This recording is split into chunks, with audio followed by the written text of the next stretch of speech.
ओम नमो दिव्य महादिव्य शिवाय सत्य नमो नमो प्रकृति भद्राय नीता अपनता स्मरण सज्जनों। अभी इस अध्याय में तारकासुर और स्कंद कुमार का भीषण युद्ध है और स्कंद कुमार द्वारा तारक का वध किया जाना है। आइए चलते हैं सीधा कथा की तरफ। सूत जी कहते हैं, ऋषियों देवबंदियों द्वारा उद्घोषित हुआ सारा प्रसंग सुनकर तारक को ब्रह्मा द्वारा कही हुई बालक के हाथ से वध होने की बात स्मरण हो आया।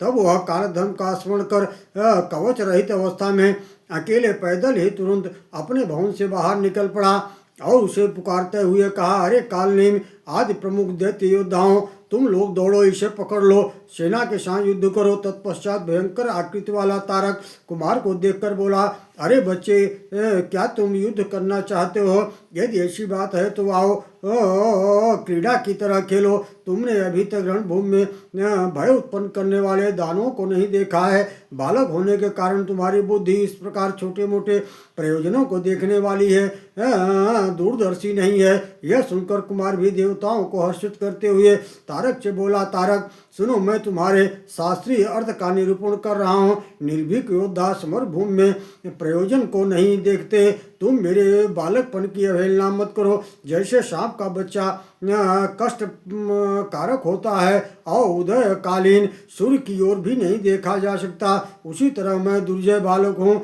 दैत्य कुमार इस प्रकार की बातें कह ही रहे थे कि दैत्य ने उन पर मुदगर आघात किया। तब कुमार ने अपने अमोघ वर्चस्वी वज्र से उसे निरस्त कर दिया। तत्पश्चात दैत्येंद्र लोमहर्षित भिंदपाल चलाया, किंतु देव शत्रुओं का विनाश करने वाले कार्तिकेय ने उसे हाथ से पकड़ लिया। फिर खडानंद ने उस दैत्य के ऊपर घोर शब्द करती हुई गदा फेंकी। उस गदा से आहत तो वह दैत्य पर्वतराज की तरह कांप उठा। उस दैत्य ने खडानंद को अजय मान लिया और वह बुद्धि से विचार करने लगा कि निश्चय ही मेरा काल आ पहुंचा है।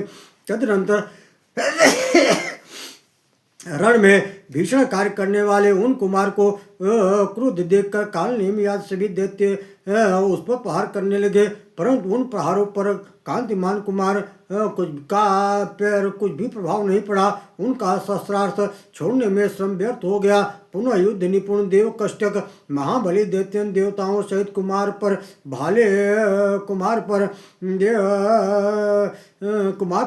और बाणों से प्रहार करने लगे। इस प्रकार दैत्यास्त्रों द्वारा प्रहार करने पर कुमार को कुछ भी पीड़ा नहीं हुई। तब पर दानवों का वह युद्ध देवताओं के लिए प्राणघातक सा दिखने लगा। तब देवताओं का अत्यंत पीड़ित देखकर कुमार क्रुद्ध हो उठे। फिर तो उन्होंने अस्त्रों के प्रहार से दानवों की सेना को खदेड़ दिया। अनिवार्य अस्त्रों की चोट काल नेमी आज सभी देव कष्टक दानव घायल हो गए। तब ये युद्ध से विमुख हो दैत्य भाग खड़े हुए। तदनंतर चारों और दैत्यों के इस प्रकार मारे जाने एवं पलायन किए जाने पर असुर नायक महादैत्य तारक क्रोध से भर गया। तब तपाए हुए स्वर्ण के बने हुए बाजू बंद को धारण करने वाले उस दैत्य स्वर्ण समूह से विभूषित अपने दिव्य गदा हाथ में ले ली। उस गदा से कुमार पर प्रहार किया। फिर मोर पंख से सुशोभित बाणों से आघात देवताओं को युद्ध विमुख कर दिया। तदुपरांत क्रोध से भरे हुए असुर नायक तारक ने सेना में दूसरे बल नामक विशाल बाणों से मयूर के विदीर्ण कर दिया। इस प्रकार रणभूमि देवताओं को युद्ध विमुख और अपने वाहन मयूर को खून उगलते हुए देखकर खडानंद ने वेग पूर्वक अपने स्वर्ण निर्मित केयूर से विभूष हाथ में स्वर्ण जटित निर्मल शक्ति ग्रहण की। तत्पश्चात देव सेना नायक कुमार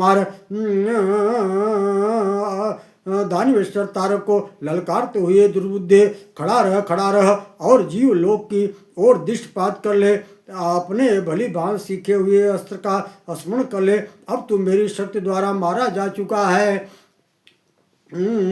ऐसा कर उन्होंने उस दैत्य पर अपनी शक्ति छोड़ दी। कुमार के हाथ से छूटी हुई उस शक्ति ने उनके केयूर के शब्द का अनुगमन करती हुई आगे बढ़कर उस दैत्य के हृदय को, जो वज्र और पर्वत के समान अत्यंत कठोर था, विदीर्ण कर दिया।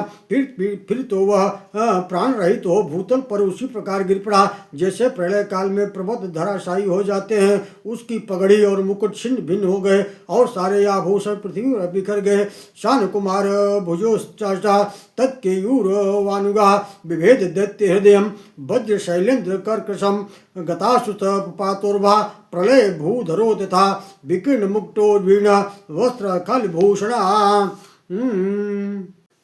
इस प्रकार उस दैत्य के मारे जाने पर देवताओं के उस महोत्सव के अवसर पर नरकों में भी कोई पाप कर्मा प्राणी दुखी नहीं था। परम तेजस्वी देवगण खनानन की स्तुति करके अपनी अपनी स्त्रियों सहित क्रीड़ा करते हुए उत्सुकतापूर्वक अपने अपने गृह को चले गए। सभी इच्छाओं की पूर्ति हो जाने के कारण सभी देवता परम संतुष्ट थे।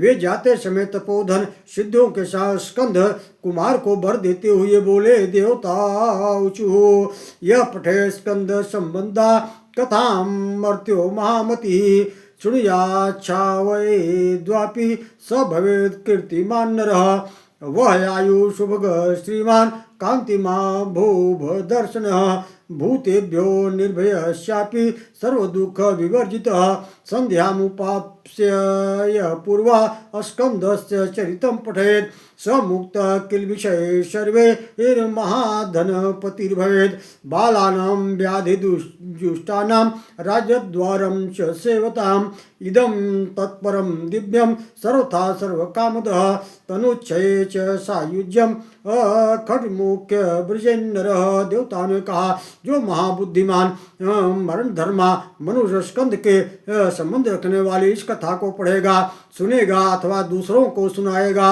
वह कीर्तिमान दीर्घायु सौभाग्यशाली श्री संपन्न कांतिमान शुभ दर्शन सभी प्राणियों में निर्भय और संपूर्ण दुखों से रहित हो जाएगा। जो मनुष्य प्रातः काल संध्या की उपासना करने के बाद स्कंद कुमार के चरित्र का पाठ करेगा, वह संपूर्ण पापों से मुक्त होकर महान धनराशि का स्वामी होगा। यह परम दिव्य स्कंद चरित्र बालकों, रोगियों और राजद्वार पर सेवा करने वाले पुरुषों के लिए सर्वदा सभी कामनाओं को पूर्ण करने वाला है। इसका पाठ करने वाला मनुष्य शरीरांत होने पर खडानन की सायुज्यता को प्राप्त हो जाएगा। नमो भगवते वासुदेवाय, नमो दिव्य महादिव्य शिवाय सत्तो नमः, नमो प्रकृति भद्राय नीता पड़ता सुता सज्जनों। इस तरह से यह अध्याय यहीं समाप्त होता है। मैं पुनः आप लोगों के बीच में पुनः दूसरे अध्याय की कथा लेकर के प्रस्तुत हो रहा हूँ। ओम नमो भगवते वासुदेवाय।